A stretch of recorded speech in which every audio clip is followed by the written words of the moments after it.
就在最近，印度从2005年就开始吹的国产航母又要黄了。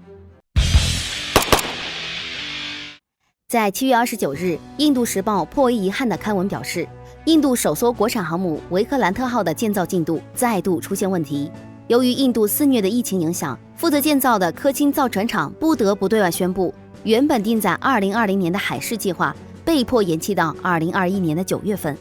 实际上，这艘维克兰特号航母作为印度首艘国产航母，被印度上下赋予了极高的期望，甚至可以说，印度国内把它当成了印度迈向超级大国的第一步，仿佛有了它，印度就能在全亚洲称王称霸，与美俄平起平坐。不过，理想很丰满，现实很骨感。这艘背负超级大国牌面的航母，和以往所有印度自研的军事装备一样，也是个能跨世纪级别的项目。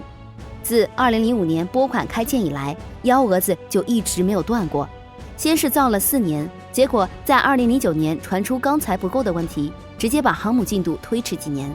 后面要么是造船厂焊接出问题引发事故，要么就是管线的铺设误差大到能过人。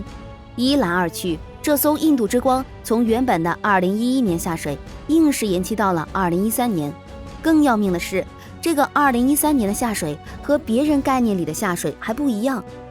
以我国为例，舰船所谓的下水，其实是一个对完工舰船的一次鉴定，后续就剩下具体的小设备安装了。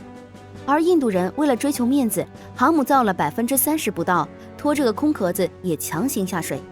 这个事情在当时一度成为国际热门笑话，把心高气傲的印度人气得不行。